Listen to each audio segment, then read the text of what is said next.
But every man's servant who is bought for money, when you have circumcised him, then he may eat it. A sojourner and a hired servant shall not eat it. In one's house it shall be eaten. You shall not carry any of the flesh outside the house, nor shall you break one of its bones. All the congregation of Israel shall keep it. And when a stranger dwells with you and wants to keep the Passover to the Lord, let all his males be circumcised, and then let him come near and keep it. And he shall be as a native of the land. For no uncircumcised person shall eat it. One law shall be for the native born and for the stranger who dwells among you. Thus all the children of Israel did, as the Lord commanded Moses and Aaron, so they did. And it came to pass on that very same day that the Lord brought the children of Israel out of the land of Egypt according to their armies. Then the Lord spoke to Moses, saying, Consecrate to me all the firstborn, whatever opens the womb among the children of Israel, both man and beast. It is mine. And it shall be when the Lord brings you into the land of the Canaanites, as he swore to you and your fathers, and gives it to you, that you shall set apart to the Lord all that open the womb. That is, every firstborn that comes from an animal which you have, and the males shall be the Lord's. But every firstborn of a donkey you shall redeem with a lamb. And if you will not redeem it, then you shall break its neck. And all the firstborn of men from among your sons you shall redeem. So it shall be, when your son asks you in time to come, saying, What is this? That you shall say to him, By strength of hand the Lord brought us up out of Egypt, out of the house of bondage. And it came to pass, when Pharaoh was stubborn about letting us go, that the Lord killed all the firstborn in the land of Egypt, both the firstborn of man and the firstborn of beast. Therefore I sacrifice to the Lord all males that open the womb, but all the firstborn of my sons are redeemed.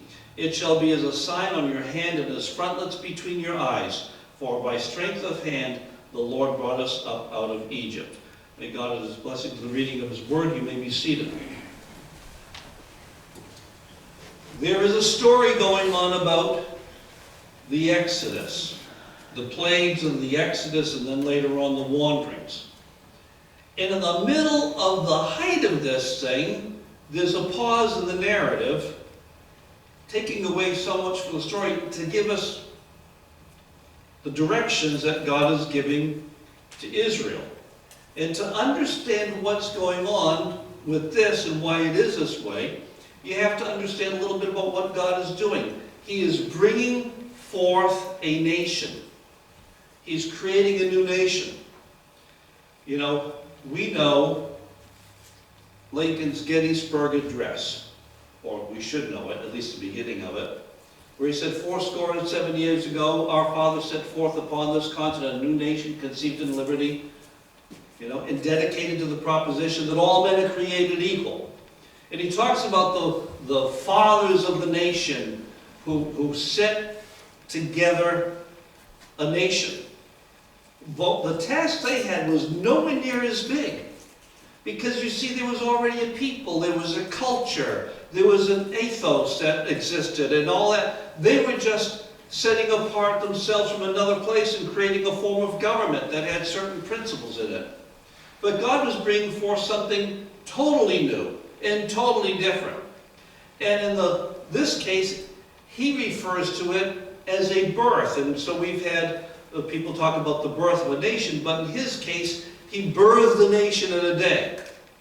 And the one thing about a birth is this.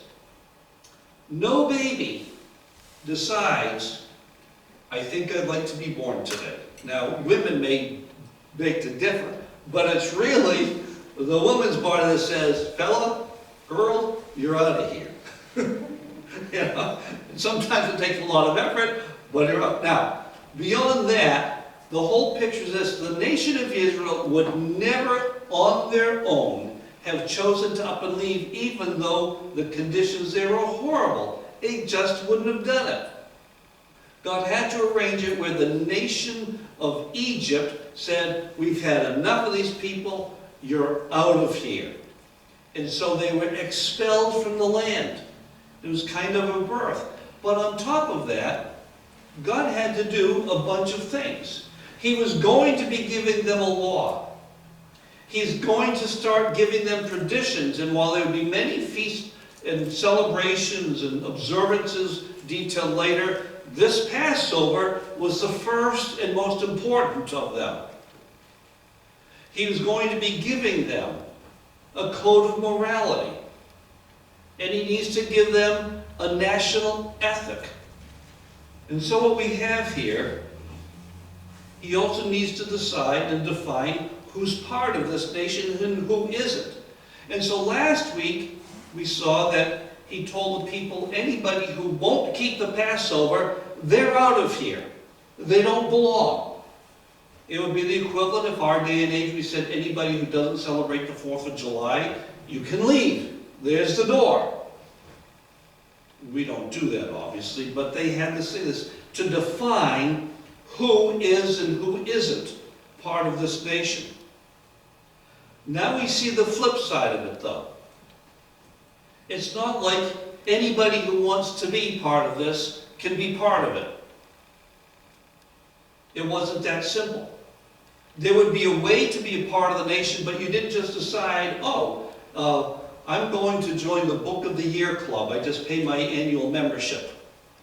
You know, and we live in a society where people think, no matter what the group is, if I want to join, I can join. I've had people in the past in other churches that have told me, well, wait a minute, I want to be a member of the church. Well, you don't really qualify because you don't identify a belief in Jesus Christ. I've never had somebody say, well, I pay my taxes. This is a free country. I can belong to any church I want to. No. That's not the way it works. And people think that anybody can be part of whatever they want to. But he very clearly defined. You're going to have people in your presence who are not part of this nation. They are sojourners. They just happen to belong. And we know that when the people came up out of Egypt, it said there was a mixed multitude. There were people escaping from Egypt along with the Israelites who weren't Israelites. And so God made this provision. This is how it's going to happen. If somebody who's here wants to be part of this and become subject to the laws of God and subject to the culture that he was developing, the first step is this. Men have to be circumcised. Now that's a little bit higher of a bar than just paying your annual Sam's membership fee. People have to think once or twice or more often than that about it. You know? There's a reason why they did it on the 8th day. Because the baby doesn't remember and he has really great healing properties. If you're an old guy, you're going to be hurting for a while. And there's stories in Genesis and other places that talk about that kind of thing. But he said, this is what you're going to have to do. But you have to understand what the circumcision is. It's not just some kind of procedure that distinguishes somebody physically from another. It's a procedure that a man is going to be reminded of several times a day. You're thinking about it, you know? It just, nature is going to give you the opportunity to remember this. And what the circumcision was a sign of a covenant relationship with God. It's saying, I have a faith connection with God. I am trusting in him to be a God who keeps promises. He made a covenant with Abraham, and I'm going to enjoy the benefits of that covenant. It is a matter of faith. So the people who are supposed to be in this new nation were going to be there because of their faith in God. And if anybody doesn't want to exhibit that faith in God, they don't have to be. But on the same point, don't get involved in the sacred observance. So that's the first thing. Then he comes along and makes his statement. It's just kind of thrown in there. But when we recognize the importance of it, it is very profound. He said, there shall be one law for the stranger and one law for the native born. He does say that if anybody does go through the rite of circumcision, then he is to be considered as a native born. you probably recognize that in our current day and age, there's lots of discussions about people who are native born and those who aren't, and what rights they should have and so forth. But the point that God puts in here is that there's going to be one law. He hasn't given many laws yet, but he will be giving many. And the interesting thing is, from God's perspective, the only ethical way for a country to operate is when everybody lives by the same laws and rules. This has not been the way it has been throughout history. The only culture that operated that way was the Jewish culture. If you go to other places, you go to a place where India, and even though they've outlawed the caste system, it's still in existence. And some people had one set of rules to live by, and other people had other sets of rules to live by. Back in the days of Jim Crow in our country, there was one set of laws that applied to whites and another set of laws that applied to blacks. And that was unethical and immoral and ungodly, and how anybody could have put up with it on the one side obviously wasn't reading the scripture. Today, we have all kinds of laws being applied because people think that the only way to make things fair is to make laws different for different groups and classes of people, and it's totally ungodly that people do that, and yet it's going to be put out there as, oh, this is the only right way to do it. God is no respecter of persons. Everybody is to be treated alike. The same law that applies to me should apply to you, should apply to the person down the street, should apply to the newcomer, should apply to somebody who's been here forever. That's what God says. And he's getting this set up so that the people of Israel, who have lived under a different set of rules, there was one set of rules for the Egyptians and another set for the Israelites. They were used to that. Now they were going to be coming in charge. And it could easily be something where they say, hey, we're the ones in charge now. We're going to be treated with preference. They don't get anything. And then you think about even in the times of Jesus, the Apostle Paul. People forget why the Apostle Paul was in prison so long. He was in prison because he made an appeal, a judicial appeal. You see, the Apostle Paul got brought in on false charges, and they were all trumped up, and they were ready to have him punished by death. And he said, wait a minute, I am a Roman citizen. And the minute he said that, they went, oh no.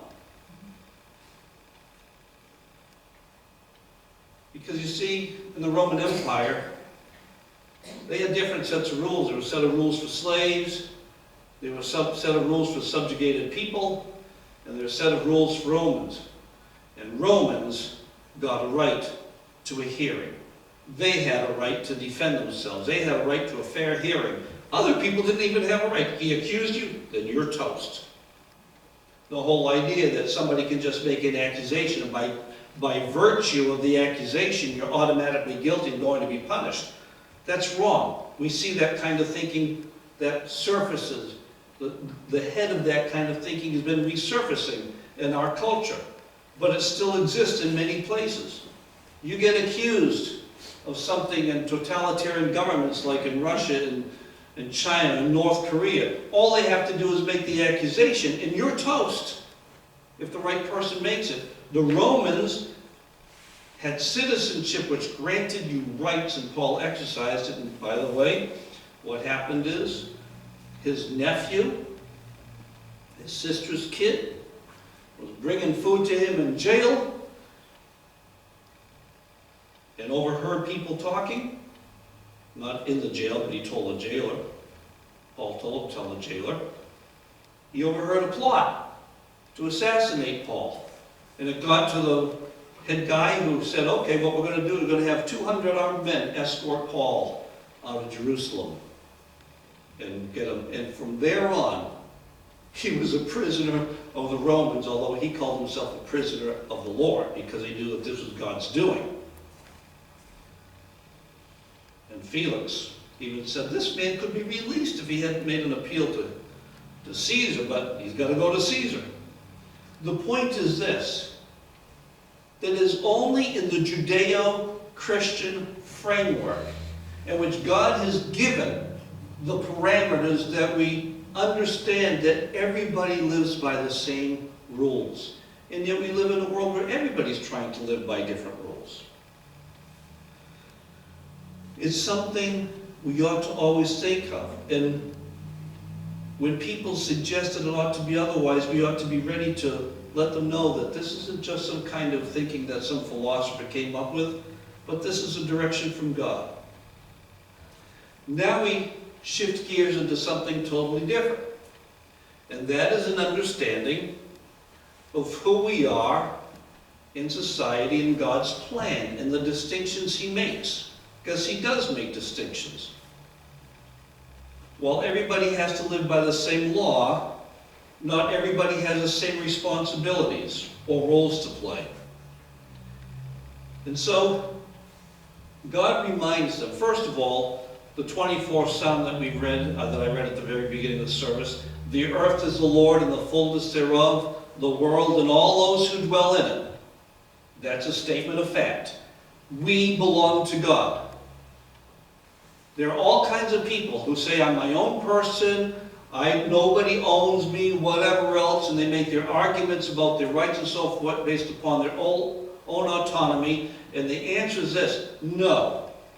None of us belongs to ourselves. We belong to God. And therefore we do not have a right to make whatever decision we want to make about our own bodies. We don't have a right to disfigure ourselves. Some people do. We don't have that right because God doesn't want us to disfigure ourselves. There are a number of things, there are all kinds of things that God puts as strictures upon our lives. But He comes along and He says to them, now I want you to think about this. He said, in order to get you out of Egypt, I had to kill all the firstborn of Egypt, both men and animals. And it's really, He doesn't use these words, but I'm going to kind of throw it in there. What makes you different from the Egyptians? What makes any human being different from others? There is no difference. So if He killed all the Egyptians to make this happen, all the firstborn of the nation of Israel could have been included. He said, so therefore, the firstborn of both man and animal is mine. Now, what did He do with the Egyptians? He took them through death. He's basically saying, so therefore, when you guys get into the land of Canaan, I want all the firstborn. He makes two exceptions. Well, actually three. Instead of putting to death all the firstborn, He's saying, I'm just going to deal with the males. Now I know that some people, they think that's really sexist. I know the ladies would have loved to have gotten in on being put to death. But you know, God said, no, we're going to leave the females out of this. We're just going to deal with the men.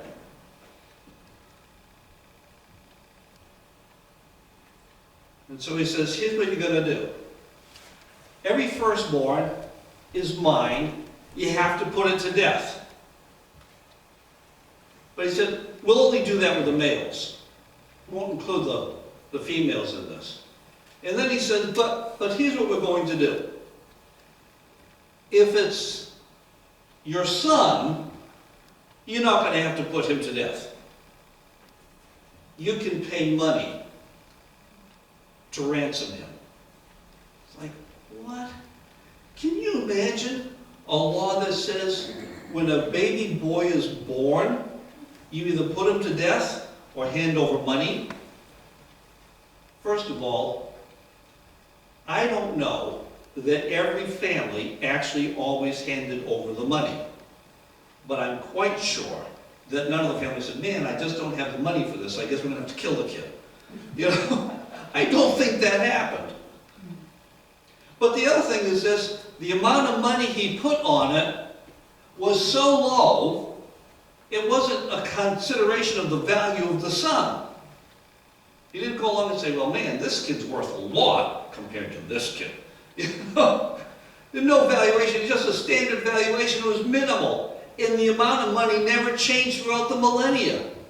Even today, in Orthodox Jewish homes, if that happens, they cough up the money and bring it to the synagogue. It used to be brought to the tabernacle. Not enough money to operate anything on. But the point is simply this, an understanding that wives had to be ransomed. And then he talks about this, and if I were a sheep and could think, I would be really upset about this. Because he said, now if it's a donkey, you either break its neck or you sacrifice a sheep in its place. Now, I'm thinking, you know, poor sheep. He wasn't doing anything. You know? He's just there, and all of a sudden, he's going to die for the sake of the jackass? You know, God has a sense of humor. For one thing, donkeys were not as prolific as sheep. There were fewer of them. And donkeys could work. Nobody has ever had a work sheep that I've never heard of. There are dogs that can be trained to work. There are all kinds of animals that can be trained to work, but nobody has caused a sheep to work. They grow wool, and that's about it. They can be milked. But donkeys are valuable to that culture. As God said, you either break its neck or you substitute a sheep. You have to think about what God is doing in all this. As part of the Passover, it said you can't break any of its bones. And you really have this. Jesus Christ is the Lamb of God. And he died so that all us donkeys, rebellious, stubborn, stupid creatures, won't have to die. And also, in the Passover, he's a Passover lamb. He died so we don't have to die. He died to cover us from God's wrath. And yet when he died, none of his bones was broken. The Gospels make a real point of pointing out that when the time of when sundown was coming and they were upset about things going on during the Sabbath, that the Romans came ahead and they broke the legs of all the people, a common procedure in crucifixion, to make them die quicker, to get it over with. Typically, Romans like to make crucifixion last as long as possible, to inflict as much agony and pain. But, you know, you got to move things along, so we'll cut out the fun for now, and, you know, they call the game on account of darkness. And they'd break the bones, but when they came to Jesus, they said, wait a minute, he's already dead. And so they never broke his bones, and they made a real point about this. God was setting up early on so that we could clearly identify the relationship of Jesus Christ as a sacrifice with the sacrifices that were going on back then. And the sacrifices back then were designed to preserve life. And Jesus Christ's sacrifice for us was to preserve life. But I also love the analogy. The innocent lamb didn't do anything wrong, and the donkey. How many of you have ever had any real contact with a donkey? Anybody? Okay, so when I was a kid, age 10, I had a paper route. And I'd deliver the paper on a bike. And there was one place, there was a graveyard, and then beside the graveyard, there was this fenced-in area, and those folks had a donkey. And we'd stop, or I'd stop, sometimes if the kids in the neighborhood were along, we'd all kind of go there, but I'd stop, and the donkey would sometimes come over. And I came to the conclusion really fast that donkeys stunk, they were stupid, and they were loud. And you never knew what he was hee-hawing about. But I came away with a definite idea that I didn't like donkeys. And I'm sure that most people don't really like them that much, but it turns out they're very strong. And it's very interesting that God did not single out any other animal for this kind of exchange except for the donkey. There were the other animals that would be affected. He didn't talk about redeeming the other cattle. The firstborn of all the other cattle would have to be sacrificed. They would be used for food or for ritual sacrifices. But the picture that God is setting up here is a kind of an understanding of a culture where the people are they're getting a national holiday, not a holiday, but a national observance, just like we started off with July 4th. Now, because of our culture, we already had people celebrating Christmas and Easter and New Year's, and then got added to that July 4th. With them, Passover was the same thing as Easter and the New Year's. But they started off with that. It was also New Year's and also Independence Day for them. To this would be added other things, just like in our country, we have added to those holidays, we've added Memorial Day and Labor Day and Columbus Day in some places, and we just keep on adding these things. And we've had to kind of put a stop to it. In the Jewish religion, according to law, there were 7 of these. And the interesting thing is, of the 7, 6 were feasts, and 1 was a fast.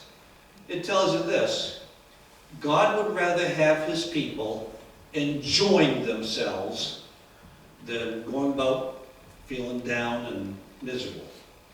And the fast didn't last that long either. But he starts off with the big one, Passover. And then he says, you're going to be doing this thing. So when you have your son come along and he's a thinking kid, you've got to look at this and say, what is it that we're doing? What in the world are you people doing? And you have an explanation. Now, there's a lot of things that people do in life that there's no rational explanation for. I heard a story years ago, and I have no idea if it's true, about a woman who was getting ready to make a roast, and they were newlyweds, and the husband said, no, you can't just make a roast and then you have to cut it in half. And so he and his wife got into an argument, the only couple in history that have gotten into an argument about how to cook things, but anyhow, so he insisted that the wife cut it in half before they make the roast. And finally, there was some kind of occasion in which the guy's mother was there, and the wife finally had the temerity to ask, why do I have to do it this way? And she said, you don't. Well, your son says I have to do it that way. And he said, well, that's the way you always did it. And she said, honey, my oven was too small for the full roast. I had to cut it in half and put it on. So, there are lots of things we do that it's like, why do we do this? Nobody knows, It's just the tradition that we've observed other people doing. Okay, I guess that's the way you do it. But this one, there'll be an answer. And the reason is, because of what God did. We're reminding you of what God did for us. And he said, this will have the same effect as when you wear a reminder on your hand, or you have frontlets in front of you. Now, our culture doesn't use frontlets, but their cultures did. I'll explain that in a minute. But you all know the thing about wearing a rubber band? Well, why do I have this rubber band? Tying a string around your finger so you don't forget, except that you can't remember what the string was there for. But we do these things. Little devices to remind ourselves of what's going on, to remind us of something. They use things called frontlets, and they would hang right between the eyes. Obviously, if you're doing stuff, that stuff gets in the way. It's like, man, it's like some people that they're always having to do this with their hair, because they can't see unless they do this. But the frontlets, he said, so this thing that you're going to do with all the firstborn males, this thing about the Passover and how it's celebrated, that's going to have an effect upon you as a culture of when somebody wears something on their hand or marks the hand to remind them of something, or where they're wearing frontlets in front of them to remind them of something. They can't get away from it. He said that's what it's going to be. But the important thing is this, that he's saying, I'm trying to develop a culture that will remind the people of that culture what I have done for them. There is no way that this country would even exist. Talking about the Israeli people. There's no way it would have existed if I had not used my strong arm and rescued you from the Egyptians. And later on he'll be doing so many more things. He said, you need to be reminded. And we need to do things to remind us of what God has done for us. When we have a baptism, when we have the Lord's table, that is to remind us of what Jesus has done for us. To remind us of the relationship that we have with Him. To remind us that He's still there. And I think about what the psalmist said. Come and hear, all you who fear the Lord, and I will tell you what He has done for my soul. We need to be people who are glad to rehearse over and over again, almost to the point of boring repetition, what God has done for us. It is good for us, because if we don't spend our time reminding ourselves about the good things that God has done for us, then we will surely slip into a state where all we can think about is all the bad things that other people have done for us. All the bad things that other people have done for us pale in comparison to all the good things that God has done for us. And there will surely be people, sometimes the closest people to us, who will do things to pierce our hearts, who will do things to put us down. There's so much injustice in this world that our minds will be constrained to think about those things, but we need to remind ourselves again and again. Pinch me, I'm remembering what God has done for me. I have so many stories about things that God has done for me that my brain, I remember again and again. And some of them are so profound and some of them are absolutely trivial, but God even concerns Himself about that. I remember many years ago talking to a young person about following Christ. And they let me know that they were concerned that if they did that they would have to live a life of poverty. There's something about what Satan likes to do, likes to make us think that God is a killjoy. And I let them know, I didn't want to become a pastor because I was sure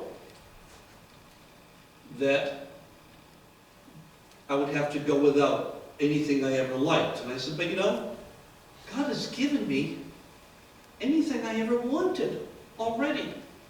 And when I said that, as I said that, this thought came into my brain. Oh, no you don't. Why, when you were a teenager, you and your buddy Earl Clare used to look at the Radio Shack catalog and wish you could have a reel-to-reel tape deck, which a lot of people have no idea what that is today. But that was the thing to have back then. In my brain, I saw this picture, and it flipped through my brain, and I said, that's nothing, that doesn't mean anything to me. I just said to God, that doesn't matter. And I kept on going. This is all conversation in my head, Obviously, I didn't say anything to the person. Oh, wait a minute, I forgot about this. So that happened that morning. That afternoon, a woman by the name of Ruth Fanning called. Her husband, Ellis, was a great, great friend. He had died a few months earlier. And she called me and she said, Gary, she didn't call me Gary, she said, Pastor, is there any chance you could use a tape deck? I said, what do you mean? She said, well, Ellis had this tape deck, and I have no use for it. I said, sure, I'll take it. And that afternoon, I didn't get a Trash 80, that's what we used to call Radio Shack, Trash 80. I didn't get a Radio Shack junk. I got a top-of-the-line TAC tape deck, which I never use, but it sits in my house as a reminder that God knows.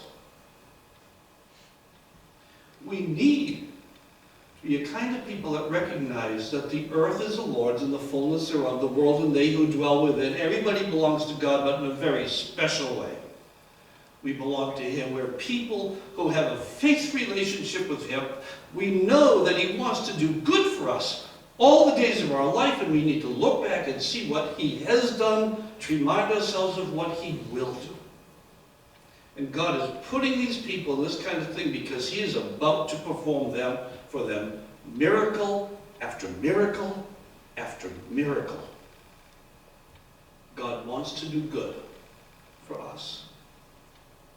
And we know that. I've had people say, I'll start doing whatever for God when He starts doing something for me.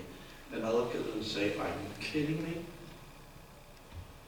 God, if He never did one thing for you more, has already done more than we could possibly imagine or ask. He gave His only begotten Son, the Son in whom He was well pleased. He gave Him up for you and me, who deserve nothing but His loathing, nothing but His anger, and He gave Him up for us. He doesn't owe us anything. Let's pray.